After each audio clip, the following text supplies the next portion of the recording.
નમણું નાને રૂકોના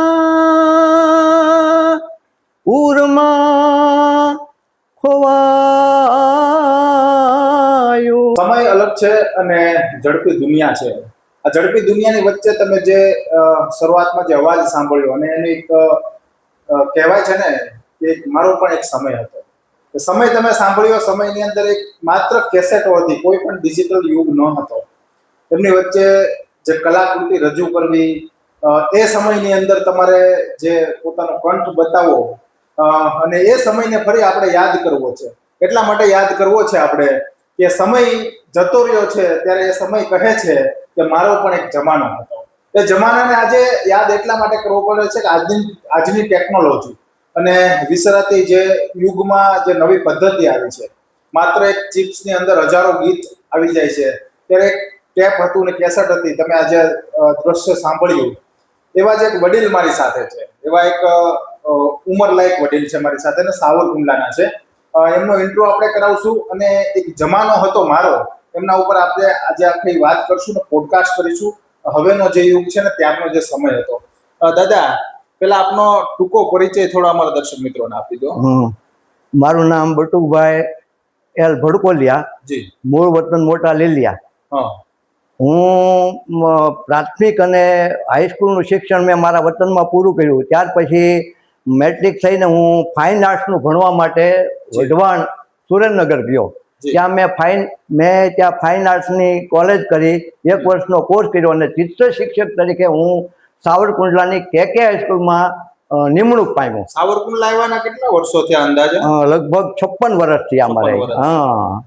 બટુકભાઈ વડીલ આપણી સાથે જોડાયા છે અને જે મેં કીધું એમ કે એમનો આપણે એની સફળતા વિશે જાણીશું. એ સમય હતો કે જ્યારે મારો પણ જમાનો હતો અને આજનો જમાનો. દાદા, આપનું નાવલી ન્યૂઝમાં પહેલા તો સ્વાગત છે. અને ખાસ કે તમે જે હમણાં કેસેટ સંભળાવી અને એક સમય હતો, તો તમારે થોડો પરિચય એ પણ આપી દો કે આખું તમારું કયા ક્ષેત્રમાં તમારી સફળતા હતી અને અત્યારે સમય છે, તમે શું હતા આખા? હું ચિત્ર શિક્ષક તરીકે અહીંયા જોઈન્ટ થયો પછી પહેલા તો મારું ક્ષેત્ર ચિત્રો પૂરતું જ હતું, પણ કુંડલામાં આવ્યા પછી મારી સંગીત સાધના વધી. એટલે સંગીત સાધનામાં મેં અહીંયા ઉપાંત્ય વિશારદ સુધીનું સંગીતનું કર્યું. ત્યાર પછી મને તક મળી આકાશવાણી રાજકોટ ઉપર, રેડિયો ઉપર. હા, એ નહીં, ત્યારે સ્વર પરીક્ષા લેવાતી. સ્વર પરીક્ષા લેવાતી ને સ્વર પરીક્ષામાં પાસ થવું ને બહુ અઘરી વસ્તુ હતી. પણ મને આકાશવાણી ઉપર રાજકોટ આકાશવાણી ઉપર સિલેક્ટ કર્યો અને આકાશવાણી ઉપર મારી નેમ એક જ હતી કે વિદ્યાર્થીઓની વચ્ચે લઈને વિદ્યાર્થીઓના શિક્ષણને લગતું જ આપણે રજૂ કરવું કોઈ પણ. મતલબ સારું કે હિત માટે. હા, હિત માટે વિદ્યાર્થીના, એટલે શિક્ષણની સાથે એને આપણી કલાનો પરિચય થાય એવું મારા મગજમાં એક ચિત્ર હતું. અને એટલે મેં શું કર્યું કે મેં પાઠ્યપુસ્તકના જે કાવ્યો હતા ને એને મારા રાગ રાગીણીમાં ઢાળી અને મેં આકાશવાણી ઉપર રજૂ કર્યા. તમે અંદાજે કેટલામી સાલમાં આકાશવાણી રેડિયોમાં ગયા? આકાશવાણી રેડિયો પર હું લગભગ એમ માનો ને કે 80ની સાલની આજુબાજુ. 80ની સાલમાં. તો પહેલી શરૂઆત તમારી શું રહી? કઈ રીતની શરૂઆત કરી? આકાશવાણીમાં ગયા ત્યારે લોકો શું કહેતા હતા? તમારું મનોબળ શું હતું? ત્યારે એમ હતું કે ભાઈ આપણને આકાશવાણીનું ક્ષેત્ર મળ્યું છે એટલે આપણે એમ કે આપણી કલાને બધે આપણા પ્રદેશના બધા વિસ્તારોમાં સાંભળે આપણને અને આપણા ગળાનો પરિચય થાય, આપણી કલાને કોઈ કદર કરે, એવા એક ભાવ સાથે હું આકાશવાણીમાં જોઈન્ટ થયો. ત્યારે લાઈવ આકાશવાણીનું રેકોર્ડિંગ થતું. હા, રેકોર્ડ કરતા એ લોકો આપણને બોલાવે એડવાન્સમાં. તમને મોકો મળ્યો? હા. આમ શું ફીલ કેવું કરતા? ત્યારે ફીલ એવું થતું કે આપણને આમ થતું કે આ કેવું થશે, આ ગીત હું કેવું ગાઈ શકીશ, કારણ કે લાઈવમાં ગાવાનું. એટલે રેકોર્ડિંગ જ્યાં થાય ને, રેકોર્ડિંગમાં તાલ રાગ બધું ત્યાં એ લોકો મ્યુઝિક નક્કી કરે આપણી સાથે ગાવાનું. એટલે અત્યારની જે આધુનિક ટેકનોલોજી હતી એવી નહોતી કે સ્કેલમાં અત્યારે ગવાઈ જાય પછી મ્યુઝિક પાછળથી ગમે ત્યારે ઉમેરાય. ત્યારે બધું આમ સામે જ કરવાનું. હા, સામે જ કરવાનું. લાઈવ પ્રસારણ જેને કહેવાય, લાઈવ પ્રસારણ થતું. એમાં ક્યાં લોકગીતો તમારા હતા? લોકગીતો નહીં, પણ ગુજરાતીના કાવ્યો આપણે પાઠ્યપુસ્તકમાં જે આવતા ને કવિઓના કાવ્ય, અને એમાંય નિયમ એવો હતો આકાશવાણીનો કે આકાશવાણીના માન્ય કવિઓના જ ગીતો અહીંયા ગાવાના. નિયમ એવો ફરજિયાત. કોઈ અત્યારે દાદા એક ભજન માથે હું જાઉં છું, અત્યારના જે કલાકારો છે ત્યારના તમે જે ગીત ગાતા એમાં કેટલો ફરક? ઘણો ફરક. ત્યારે ગળાની કદર થતી. ત્યારે કંઠની કદર હતી. અત્યારે આધુનિક ટેકનોલોજીનો ઉપયોગ કરીને ગળાની ટેકનોલોજી ઓછી હોય તો એને વિશેષ રીતે અત્યારે રજૂઆત પામી શકે છે. ત્યારે આવી વસ્તુ નહોતી, એટલે ગળાની ખુમાશ જે હોય, ગળાની જે આમ તાકાત હોય ને, એ તાકાત રેડિયોમાં બતાતી, અને એ તો જ ઈશ્વર દેશમાં પાસ થતા.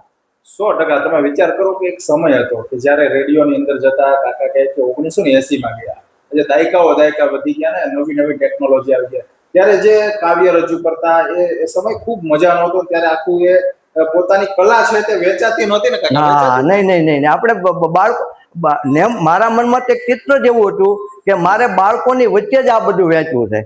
હા, ભૂતકાળની અંદર મને મનુભાઈ ગઢવીએ ફિલ્મમાં અહીંયા મને એને સાંભળ્યો, બાળડા દયાનંદ બાપુના આશ્રમે મને એને સાંભળ્યો. મારો કંઠ સાંભળીને ખુશ થઈ ગયા. એટલે મને કીધું તમે હું ગુજરાતી ફિલ્મના નિર્માતા તરીકે કામ કરું છું, મારી ફિલ્મોમાં તમે ગીત ગાવા આવો. એટલે એને મને પત્ર વ્યવહાર કર્યો, મને બોલાવ્યો. પણ પછી ત્યાં એ વખતે મેં તમને અગાઉ કીધું એમ કે ત્યારે લાઈવ, એટલે ત્યારે તમે કેટલા રેડિયોમાં ગયા પછી બોલાવતા, અને જુદી સાવરકુંડલાની જુદી જુદી શાળાઓમાં પણ હું આ ગીતો ગાવા જતો બાળકોની વચ્ચે. હા, અલગ અલગ. અને એ બહુ બહુ નિજાનંદ માટે.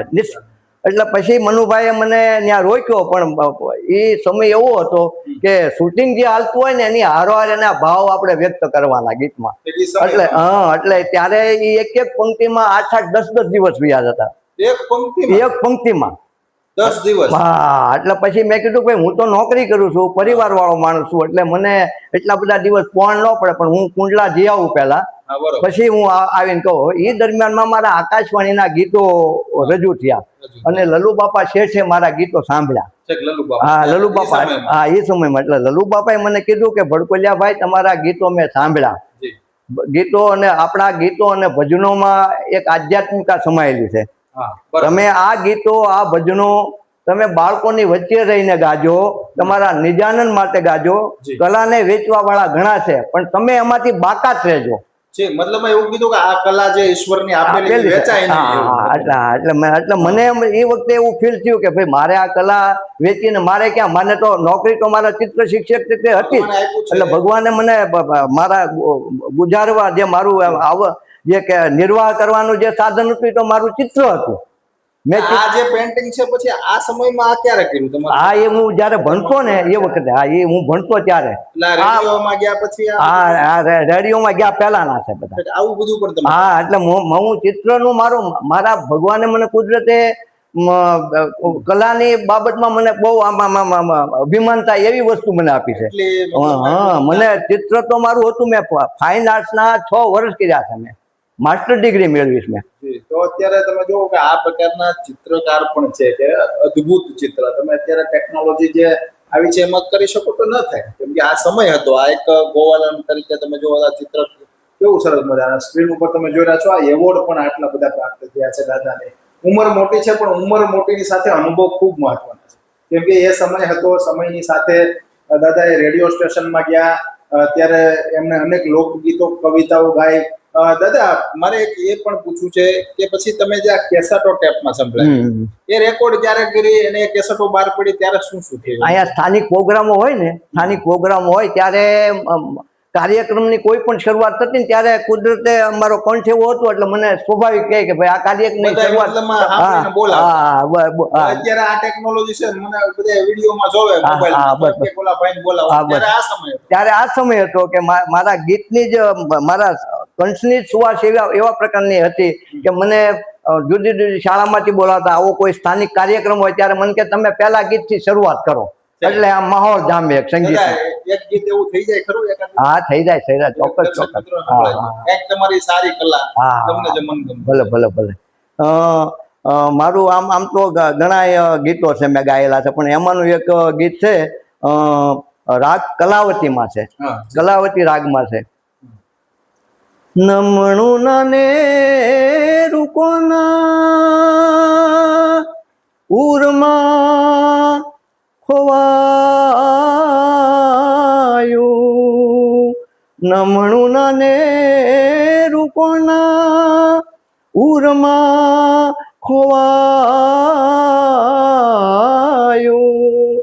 આજ રે અજાણ્યું મારું શમણું ચોરાયું, આજ રે અજાણ્યું મારું શમણું ચોરાયું, નમણું નાનેરું કોના ઉરમાં ખોવાયું. વાહ દાદા, તમે જો ઉંમર મોટી છે પણ સ્વર એ જ રહ્યો છે, કેમ કે આ સ્વર છે ને તે પેલા લોકગીતમાં હતો. અત્યારના દાદા હિન્દી ભજનો સ્ટાઇલ થઈ ગઈ છે, કલાકારો આજે સ્ટેજ ઉપર આપણે કોઈ વિરોધ નથી, પણ જે ત્યારના સમયના લોકગીતો ભજન અને અત્યારનું તમને શું અલગ લાગે છે? એમાં અત્યારે મેં તમને અગાઉ પણ કીધું અને ફરીથી એ જ વસ્તુને હું દોહરાવું છું કે પહેલા ગળાની કારીગરી ગણાતી. હા ભાઈ, ઈશ્વરે તમને જે શક્તિ આપી છે ને એને તમે રજૂ કઈ રીતે કરી શકો છો ગળાની ખૂબીથી. હા, એ જ માહોલ બનાવતા. મારું કદાચ એવા ઘણા પ્રસંગો એવા બન્યા છે કે ઘણી વખત આકસ્મિક કોઈ કાર્યક્રમ નિર્માણ થયો હોય અને મને તાત્કાલિક બોલાવે તો ઘણી વખત વગાડવા વાળા ન હોય, અને છતાંય હું જે ગીત રજૂ કરતું ને ઈ ગીત માણસો આમ બહુ આમ સંગીત નહીં નહોતું કાંઈ નહોતું સમજ્યા ને કોઈ નહીં કાંઈ નહીં. એક સામાન્ય મેં તમને કીધું એ આ ટેપનો યુગ એ ત્યાર પછી ત્યાર પછી આવ્યો.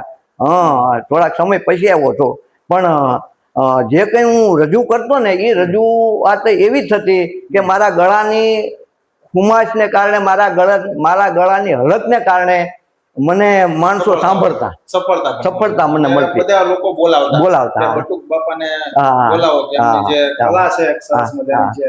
દાદા, મારે એ પણ જાણવું છે કે શરૂઆત તમે રેડિયોમાંથી કરી, એ સમય હતો અને અત્યારે આ ટેકનોલોજીની વાત આવી. હવે રેડિયોમાં તમે ગયા તો પછી એવી કોઈ આશા રાખતા કે મને આટલા પૈસા મળશે કે પછી હું આટલું કમાણી કરીશ કે લોકોને હું બતાવીશ કે આવું કઈ આશા? નહીં. મેં કીધું ને કે મને આ તક મળી, મારી સ્વર પરીક્ષા લીધી અને એમાં હું પાસ થયો, એટલે મારા મનમાં પહેલું ચિત્ર એ થયું કે મારે આકાશવાણી ઉપર જે ગીતો રજૂ કરવા છે ને એ મારા પાઠ્ય પુસ્તકના વિદ્યાર્થીઓની વચ્ચે હું ગાવ અને વિદ્યાર્થીને ગમે તો વિદ્યાર્થીને ગમવું જોઈએ. એટલે મેં આકાશવાણી ઉપર ગીતોની એવી પસંદગી કરી કે આકાશમાં પાઠ્ય પુસ્તકના કાવ્યો હું અહીંયા ગાઈ શકું અને એ બધે સાંભળે. અને એ કાવ્યો આકાશવાણીના જે મેં ગાયા, મારા કંઠમાં જે ગાયા, એના કારણે મને ઘણી સ્કૂલોમાંથી ઓફર પણ આવતી કે કે ભાઈ તમારા આ ગીતો અમે સાંભળ્યા, આ પાઠ્ય પુસ્તકનું આ ગીત છે, અમને બહુ ગમ્યું, તમે અમારા બાળકોની વચ્ચે આવીને ગાઓ તમે આ ગીત.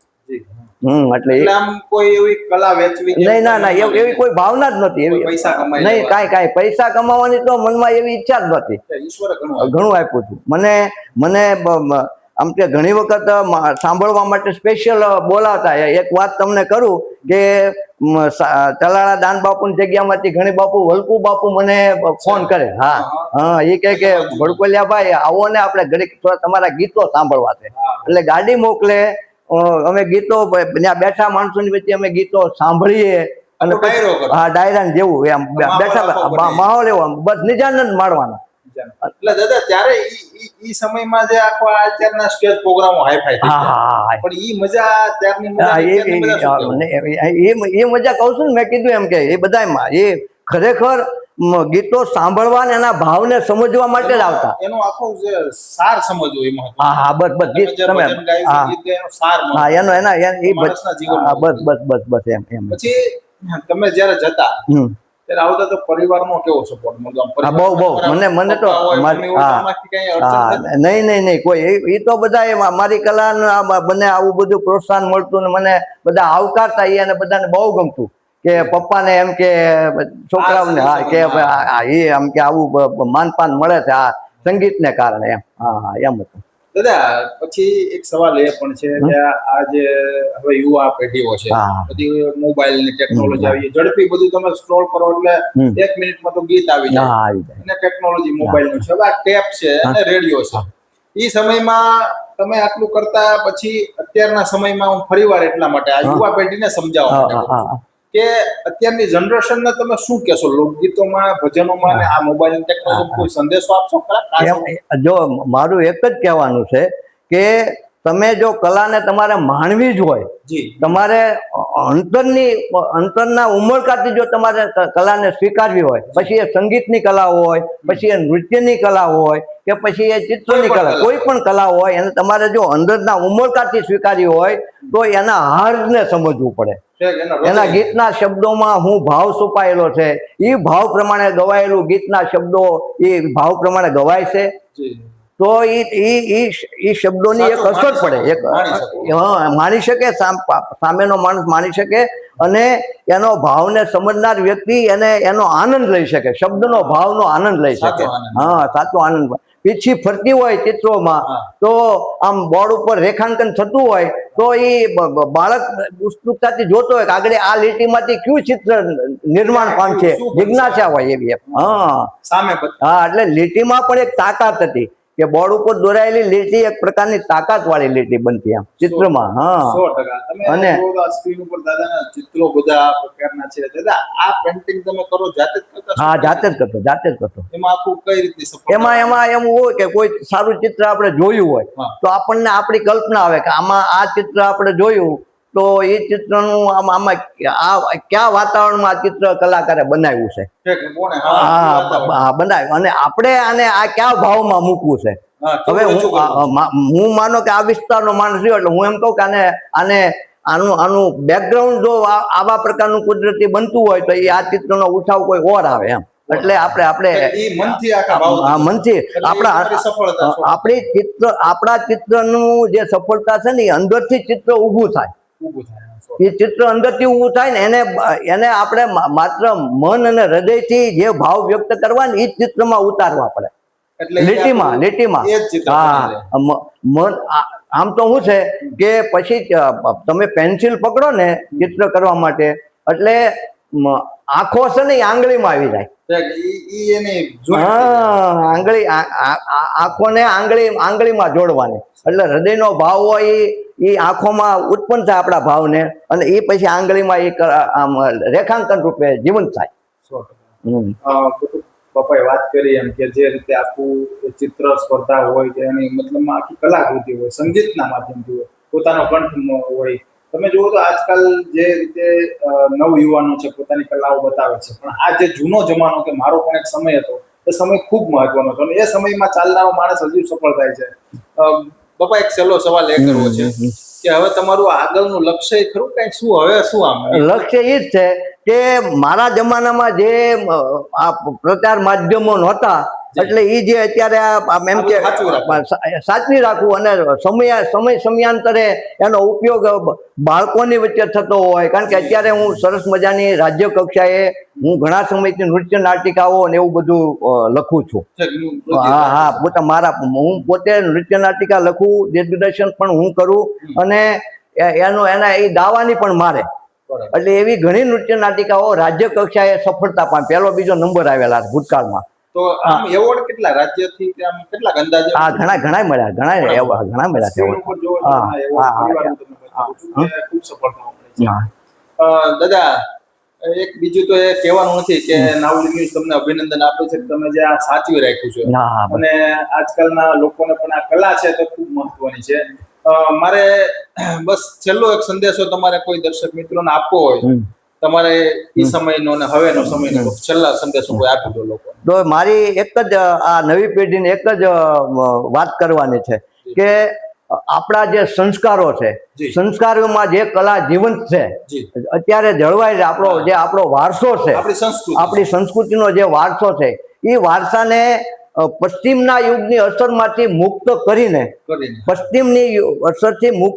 આપણી મૂળ સંસ્કૃતિને વળગી રહીને એ આપણો વારસો જીવંત રહીને એવી હું આ નવી પેઢી પાસે એક અપેક્ષા રાખું છું. 100%. એટલે કે આપણા સંસ્કાર સાથે સિંચન રાખવું, આપણી મર્યાદાઓ રાખવી, હા, બસ એને જાળવણી રાખવી આપણી એ ફરજ છે. ભલે સમય વયો ગયો પણ એ સંસ્કૃતિ હજુ જીવિત છે. અને હું પણ એવી ઈચ્છા પણ કરું કે આ સમય ભૂતકાળનો એ સમય પાછો ફરીથી સંસ્કૃતિની રીતે જીવંત થાય, એમ નવી પેઢીમાં એ આપણને જોવા મળે કે ભાઈ ભૂતકાળ આવો હતો તે નવી પેઢીમાં આ બધું શક્ય બન્યું છે. હા તો આ અમારી સાથે હતા બટુક બાપા, જે રીતે કેસેટો રેડિયો સ્ટેશન પર જતા એ સમય અલગ હતો, ના હતા વાહન વ્યવહાર કે કોઈ પણ પ્રકારના સાધનો નહોતા, એ ટેકનોલોજી નહોતા. બસ આ એ જ સમય હતો કે એને હજુ યાદ કરી રહ્યા છે ને અમુક લોકો છે આવા જે હજુ પણ એમની જે જૂની યાદો છે તે તાજી કરવા માટે અમે દરેક દર્શક મિત્રો સુધી આ પોડકાસ્ટ એટલા માટે પહોંચાડ્યું છે કે આપણી સંસ્કૃતિને, વારસો અને આપણા સંસ્કારને હજુ આપણે જાળવી રાખવા. તો બસ એ જ સાચી સંસ્કૃતિ આ પહેલાના સમયની હતી. અત્યારની ટેકનોલોજી સાથે ચાલવું યોગ્ય છે, પણ સાથે સાથે આપણી સંસ્કૃતિને જાળવણી પણ આપણે યોગ્ય છે. ફરી મળીશું આપણે નવા અપડેટ સાથે. ત્યાં સુધી